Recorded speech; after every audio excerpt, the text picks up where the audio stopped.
کەرنەڤاڵی پشتیوانیە لە پێغەمبەری خوا صلی الله علیه وسلم.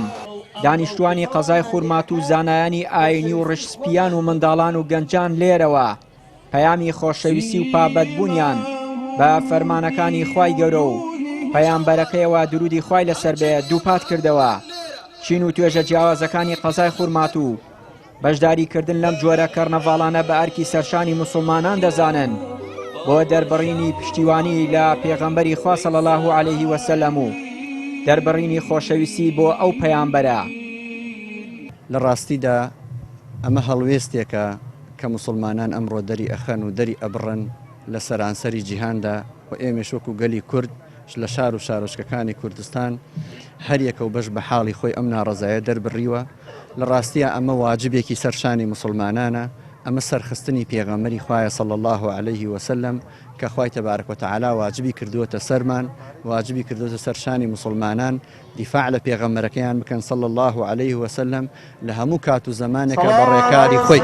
دیارە نوسڕەتی پێغەمبەری خوا صلی الله علیه وسلم ڕێگا و وەسیلەی زۆرە. یەکێ لە وەسیلەکانی نوسڕەتی پێغەمبەری خوا صلی الله علیه وسلم لەم سەردەما ئەم جۆرە کەرنەڤاڵ و گردبوونەوانەیە کە بەڕاستی کاریگەری خۆی ئەبێ و دوای ئەوانش کە هەڵوێستیان نییە و نوسڕەتی پێغەمبەری خوا ناکەن صلی الله علیه وسلم چەند صنفێکن. یەکێ لەوانە منافق، ئەوانە ئەسڵەن هەر لە ژێرەوە لەگەڵ کوفران، دووهەمیان ئەوانن کە ئیمان لاوازەکانن.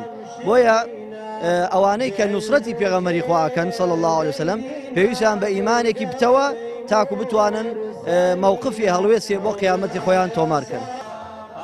هاوکات سەرپەرشتیارانی ئەم کەرنەڤاڵە بە ئەرکی خۆیانی دەزانن.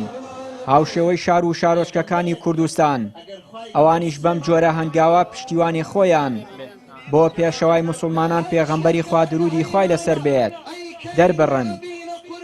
ئێمە وەکو کۆمەڵە گەنجێکی کوردی شای دۆستخورمات و ئەهلی مزگەوت بە واجبی سەرشانی خۆمان زانی کە هەستین بە ئەنجامدانی ئەم کەرنەڤاڵە بۆ دەربڕین و پشتیوانی خۆشەویستی خۆمان بە پێغەمبەرەکەمان صلی الله علیه وسلم و حەزمان کرد وەکو شارەکانی دیکەی کوردستان خۆشەویستی خۆمان و پاڵپشتی خۆمان دەربڕین بۆ پێغەمبەری خوا صلی الله علیه وسلم. لێرەوە هەتا مەدینە ئاحد و پەیمان دووبارە دەکەینەوە کە ئێمە زیاتر لە کاتێکی تر زیاتر لە ڕۆژانێکی تر پابەندی سنەتەکەی بین پێغەمبەر صلی الله علیه وسلم و ئێمە لێرەوە دووپاتی دەکەینەوە بە گەنجان و مامۆستایان و خەڵکی ئەم شارە ئەلێرەوە دووپاتی دەکەینەوە کە ئێمە وعدێک ئەدەین بەخوای گەورە ئەمجا دڵی پێغەمبەر صلی الله تعالی علیه وسلم خۆشەکەین کە پابەندی ڕێبازەکەی بین لە دوایە.